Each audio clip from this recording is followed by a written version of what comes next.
Here, of course, former President Trump was completely denied any such opportunity. And it turns out there is significant reason to doubt the evidence the House managers have put before us. Let me say this clearly. We have reason to believe the House managers manipulated evidence and selectively edited footage. If they did, and this were a court of law, they would face sanctions from the judge.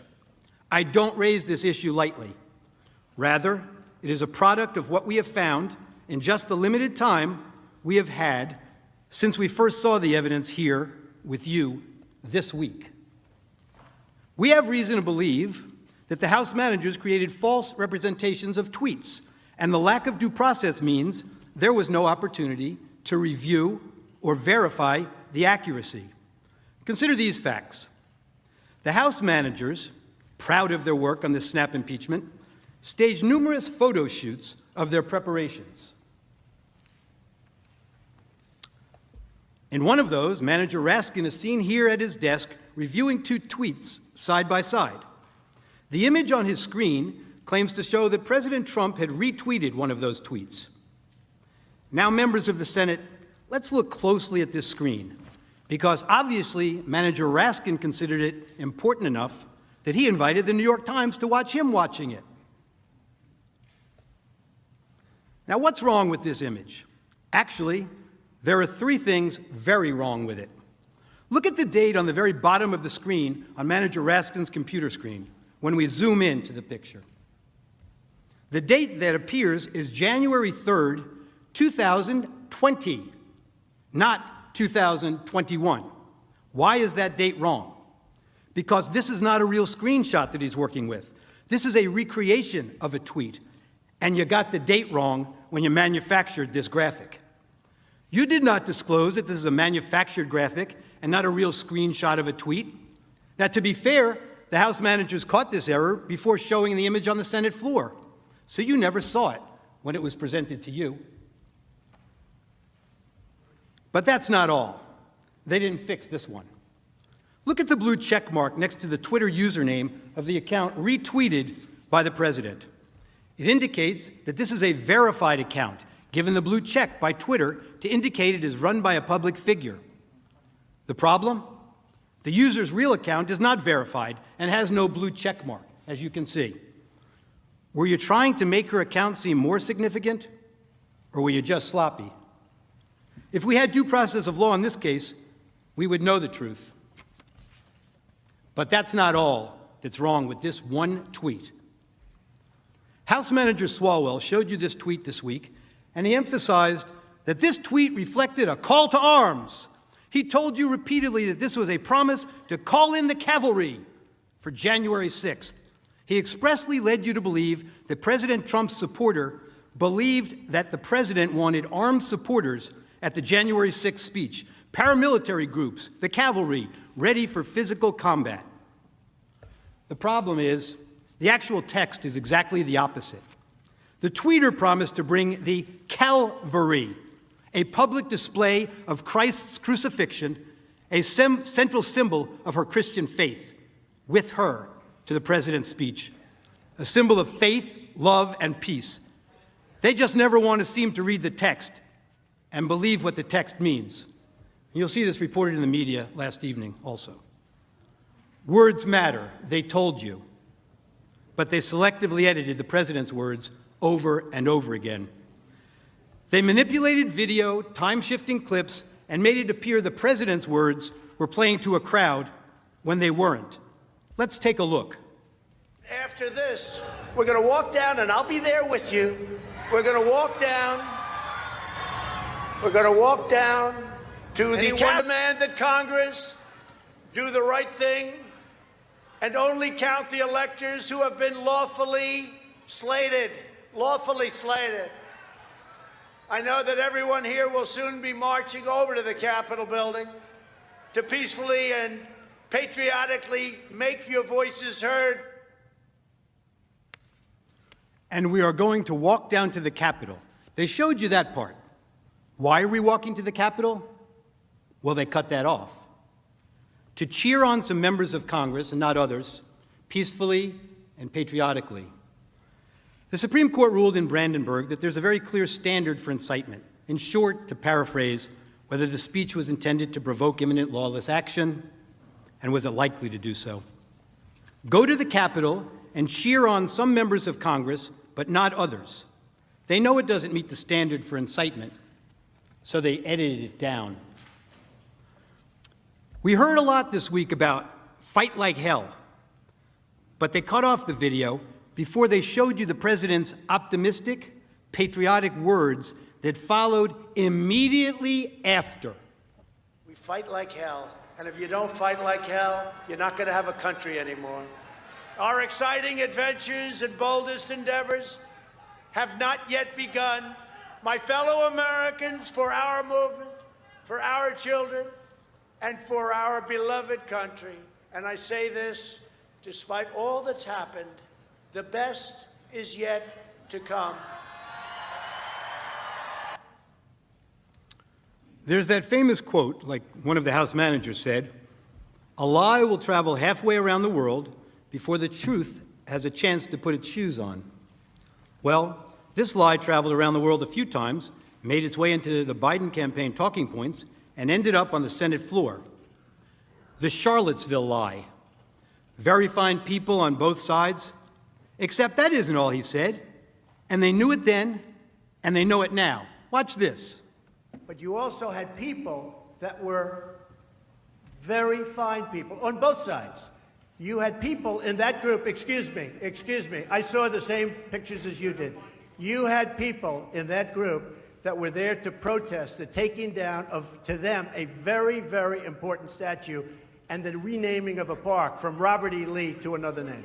Robert E. Lee are not the same. Well, no, George Washington was a slave owner. Was George Washington a slave owner? So will George Washington now lose his status? Are we going to take down, excuse me, are we going to take down statues to George Washington? How about Thomas Jefferson? What do you think of Thomas Jefferson? You like him? Okay, good. Are we going to take down the statue? Because he was a major slave owner. Now we're going to take down his statue. So you know what? It's fine. You're changing history, you're changing culture, and you had people, and I'm not talking about the neo-Nazis and the white nationalists, because they should be condemned totally. But you had many people in that group other than neo-Nazis and white nationalists, okay? And the press has treated them absolutely unfairly. Now, in the other group also, you had some fine people, but you also had troublemakers, and you see them come with the black outfits and with the helmets and with the baseball bats. You had a lot of bad people in the other group too. Treated unfairly, sir. I'm sorry, I just didn't understand what you were saying. You were saying the press has treated white nationalists unfairly? No, I just didn't understand what you were saying. No. There were people in that rally, and I looked the night before. If you look, there were people protesting very quietly the taking down of the statue of Robert E. Lee.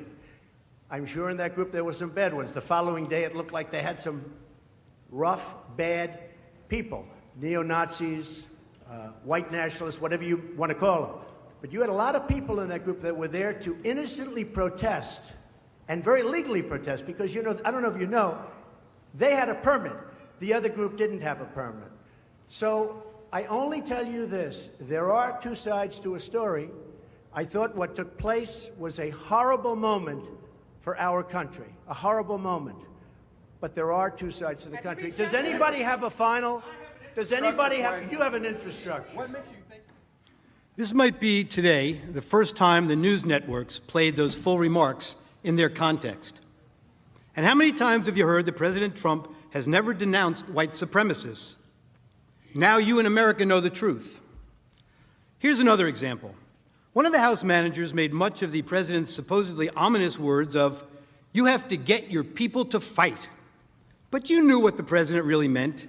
He meant that the crowd should demand action from members of Congress and support primary challenges to those who don't do what he considered to be right.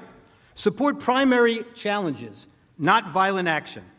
I know what he meant because I watched the full video, and so did the House managers, but they manipulated his words.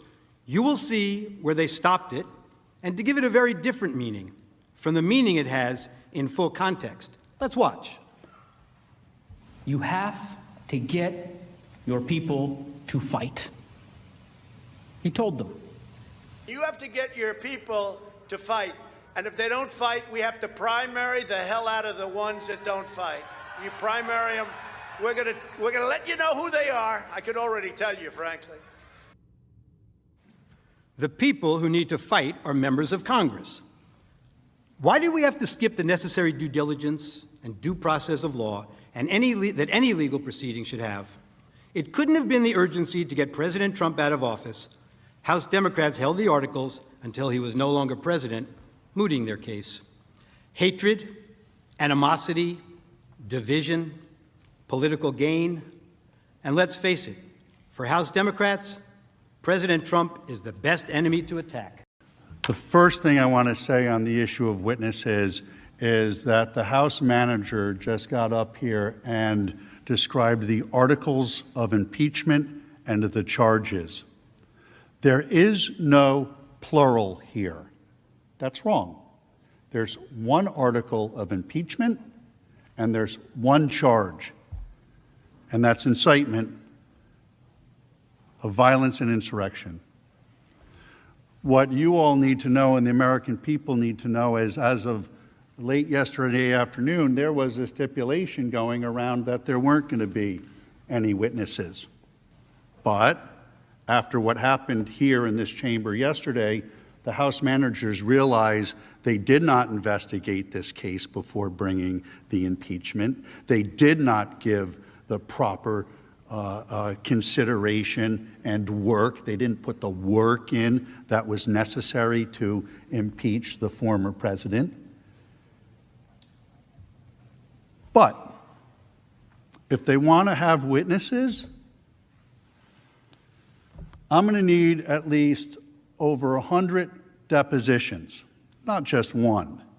The real issue is incitement. They put into their case over 100 witnesses, people who have been charged with crimes by the federal government. And each one of those, they said that Mr. Trump was a co-conspirator with.